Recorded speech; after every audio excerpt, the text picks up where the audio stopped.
Today we're hopping aboard the Oregon Scenic Railway to take a historic ride on hopefully with a steam engine. So this is a non-profit that is keeping the old railway alive just a little bit along the coast.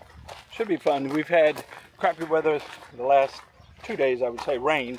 Stormy, all day long weather. And today is supposed to be 64. And look how beautiful it is. And the best part, yes, we are dropping off our trash here. The best part about this railway is literally the depot is right outside the campground. So all we have to do is walk over to the office and hop on the train.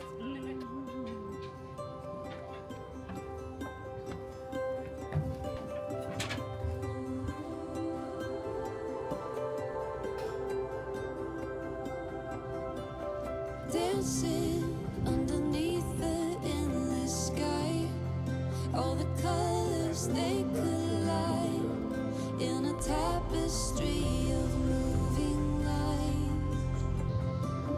Wonder, never know what it could hold. All the sapphire emerald gold, the stories waiting to be told.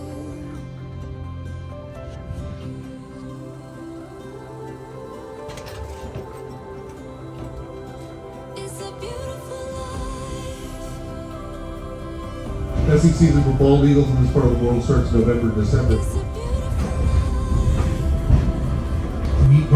Use motor oil in it. It takes 10 gallons of oil and 100 gallons of water per mile.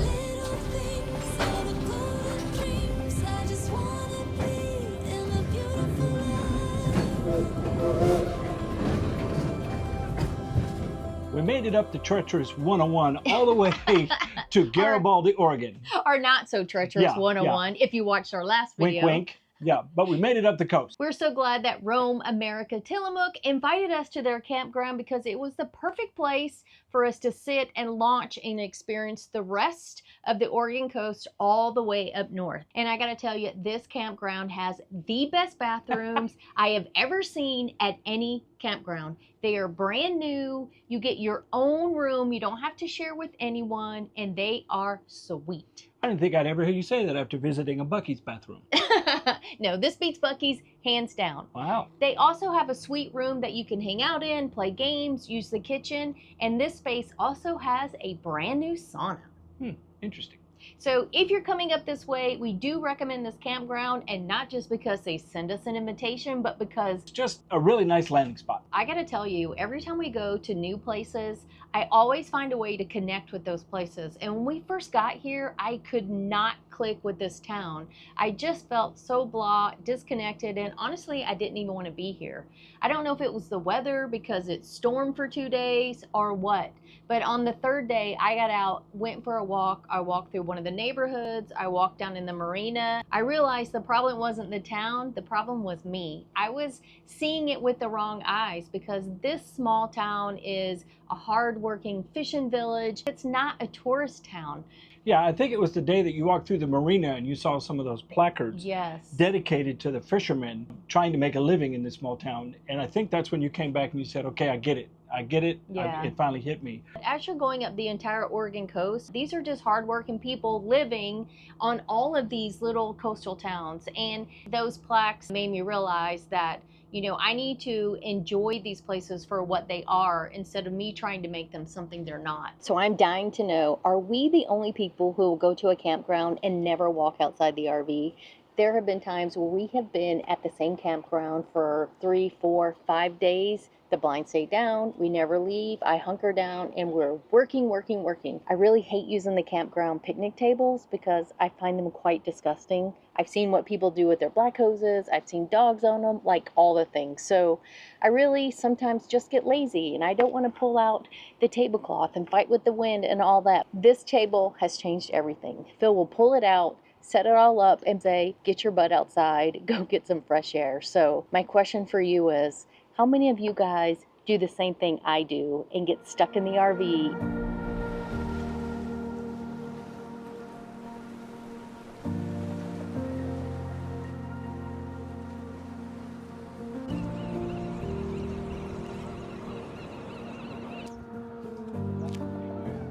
I just took Phil to where corn dogs were invented back in the 1930s. They claim they invented them anyway. So right here in Rockaway Beach at the Pronto Pup, after it was a big hit and they sold 15,000 at a fair, the rest is history. Yeah, they were tired of the buns getting rained on for hot dogs on the beach, so they made a pancake batter, dipped them. Rest is history. It's actually pretty good. I got the spicy one. I got the original. And they're made to order. So they don't dip them into the batter until you order them. So it was a little bit of a wait. All right, that was all batter. Yeah. I haven't got to mine. The hot dog's supposed to be spicy. I haven't made it there yet. A little red there. And you can tell, if you order them, the end, mine has a red dot. Mine so they know not. it's spicy. It's pretty good, but... And they have sausages. Oh, yeah, They have jalapeno sausage, cheddar sausage. Oh, here comes the train that we were on earlier. Yeah. So if you're smart, when you do the train, you'll give yourself enough time to walk down here and get yourself a pup. I did not allow us time to eat, so I just did the immediate turnaround, so we didn't have time. So we drove up here so I could let Belle taste a historic dog.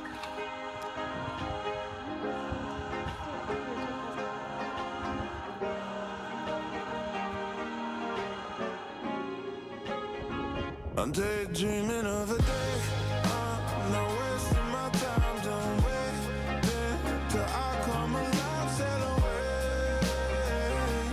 I'ma sail away. Like being in the sunshine. Waking me up on the bright side. Living for a better day. I'ma sail away.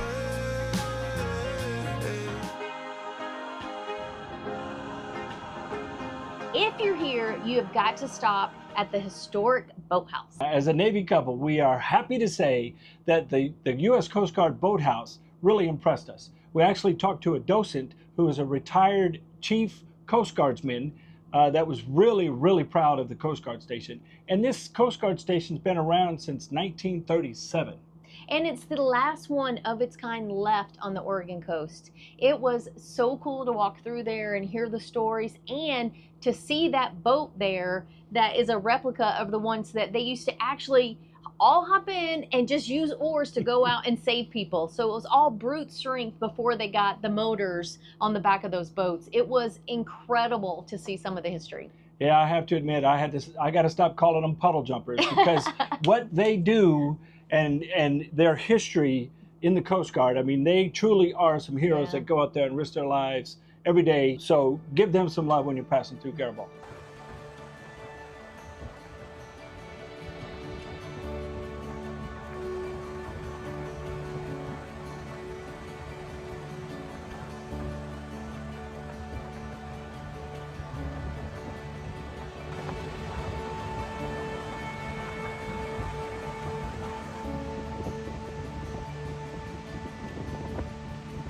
When you're RVing up the Oregon coast, one thing to keep in mind is the weather will not always cooperate with you.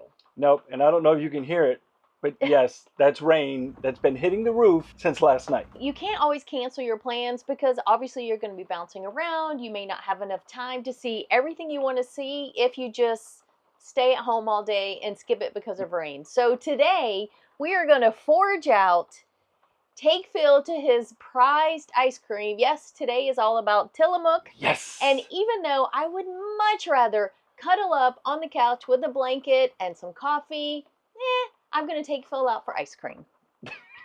Don't let her fool you. If we stayed in all day in this rain, she'd be sitting right over here at her computer, at the desk, in her little perch, working on a video or social media of some kind. So don't let her fool you. Okay, so that might be true, but today we're going to go out and have some fun and taste some cheese and ice cream.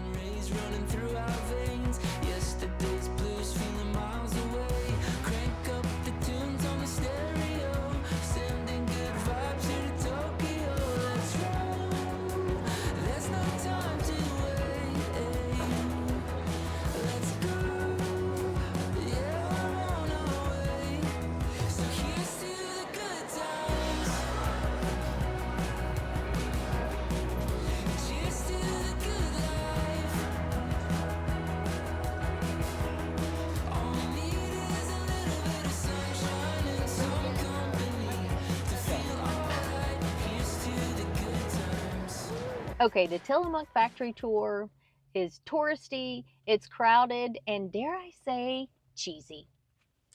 This kind of cheesy. All right, let's talk positives first. Positives. First, ice cream.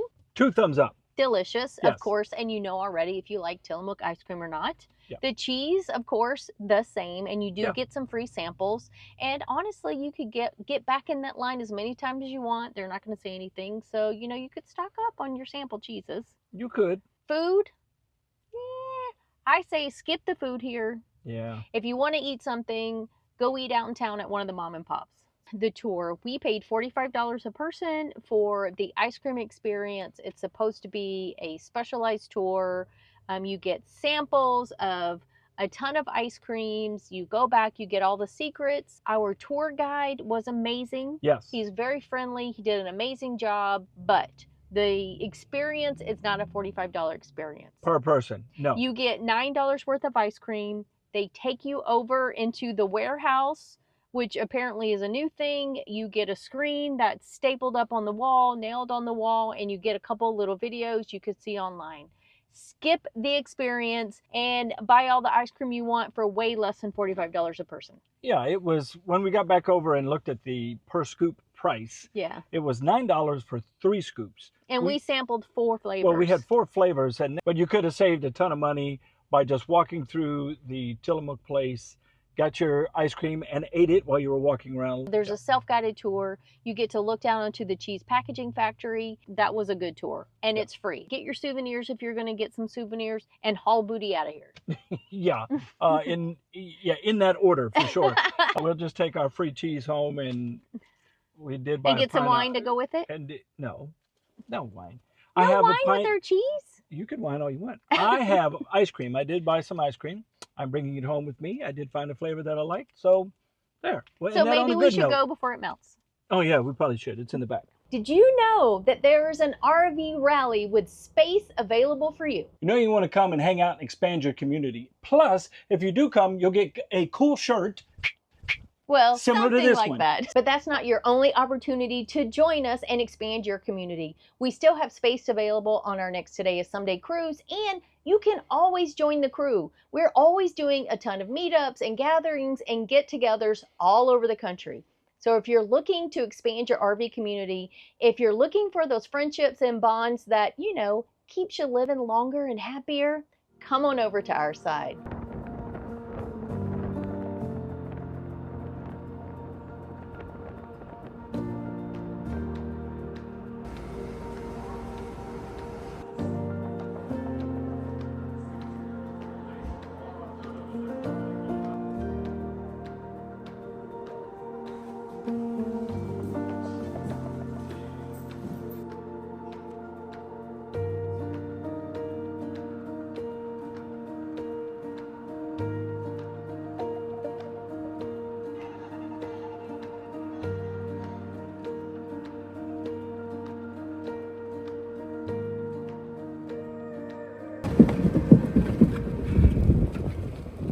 Are you scared?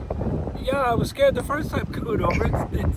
The boards are uneven. It felt like they're going to plop up, and I think you're right. I think I should take my seatbelt off in case I plunge down. I can get out. It's only 150 years old. I don't know why you'd be scared. Yeah. You know what? Let me take this off. Every goodbye, all the mountains, the adventures, every moment to remember, every sunset, every sunrise, every new breath, every goodbye, all the mountains, the adventures, every moment to remember. It's a beautiful life.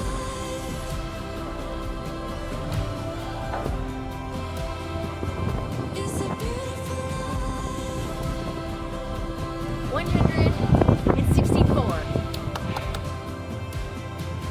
All the little things, all the golden dreams. I just Here at the state park, you'll find old Fort Stevens, or should I say what's left of it. There are some foundations here and this old battery. So of course we can't pass an old military relic and not let Phil stop and check it out. So it's the only history he will voluntarily read, and you just missed him reading this whole board. Yeah, and here you go, fun fact. Oh, here we go. He read something, so now he's got to share. Got to share it. This battery was manned back on the night that the Japanese actually attacked the U.S. here in Oregon. June 21st, almost, what's today, the 19th of June? Almost the anniversary. Yeah. And it's the only attack on American soil since like the 1800s. What? Yeah. I forgot what war. Spanish American, I don't know, since way back in the day. Take your pick.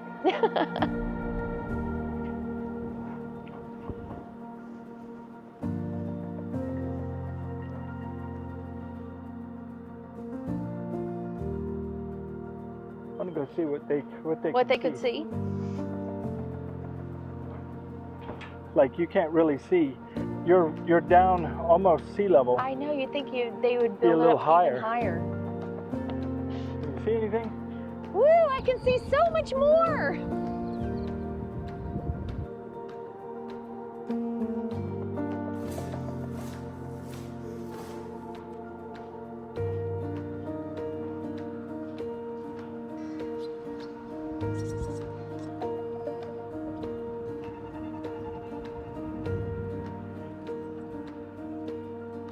When you're traveling the Oregon coast, don't stop too early. Go all the way up to the very end, to the tip, to Astoria. It's totally worth your time. We were up inside the column, I think is what it's called. The Astoria column. And Stacy counted every step. I think it's 164 steps, she said. It was a lot.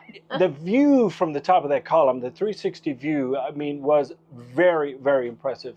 And a thing to know is you can go up to the column and still get some of the best views, even if you're not able to go up all those stairs. That's right. There are some platforms, there's benches. You can take a picnic up there and have a picnic. It is totally worth going up there, even if you don't hit the stairs. Why else would you bring a picnic basket if you weren't going to have a picnic? Did I say not have a picnic? No, you said you could bring a picnic basket and have a picnic. Yeah. Why else would you bring it? Shut up. Why does he always do this? Okay, just things going through my head. Moving on, let's move on. Let's talk for a second about Pier 39 and the significance of that pier Phil was driving on. This was the home of a cannery that opened like 150 years ago. Yeah, now that in itself was impressive. And then you walk through the little mini museum they have, and you see the pictures of the boats that went out and caught these fish and then how they came in and processed it. The Hawthorne Cannery is the oldest remaining cannery on the Columbia River. That took me 12 times to say. Yeah.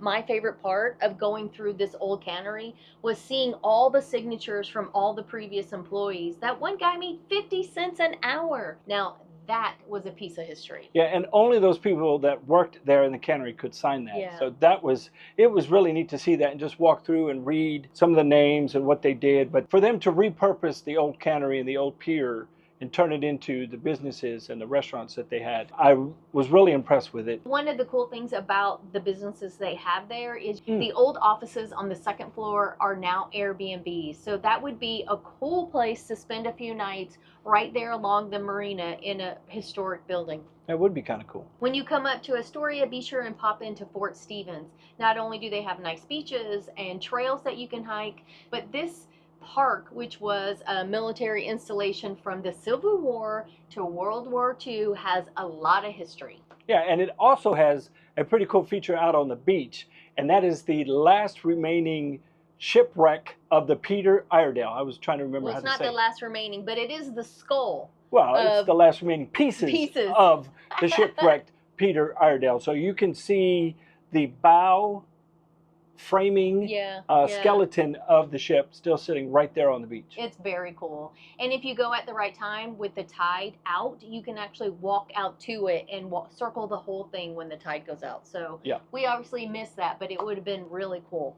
Yeah, I mean, just seeing it in person that close to the beach, and it's still sitting there. When did it shipwreck? It shipwrecked, I don't know, a long ass time ago.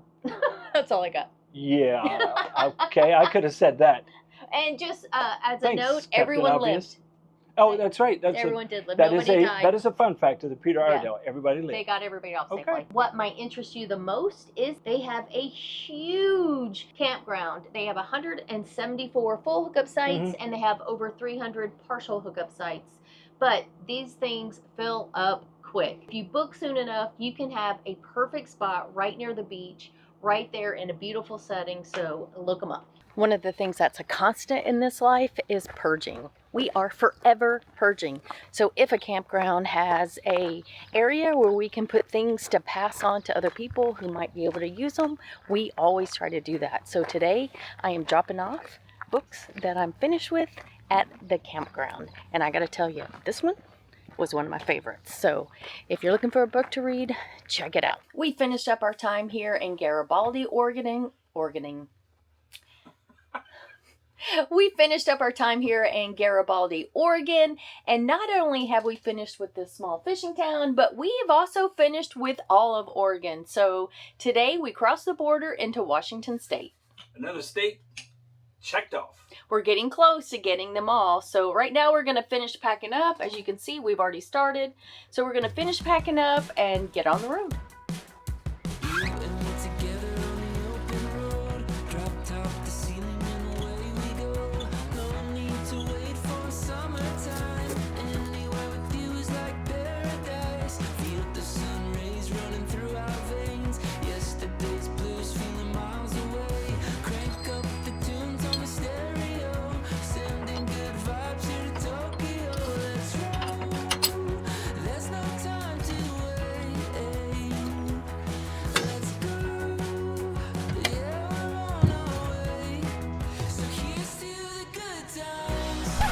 Okay, I was going to put together this nice little sped up montage for you about pulling in the slides. Now our slide isn't working. This happens all the time.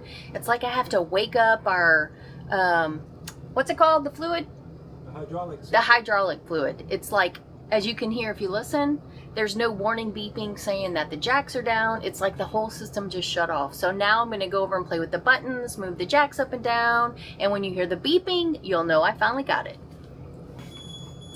Okay, let's see if we can speed this back up again. 60% of the time, it works 100% of the time.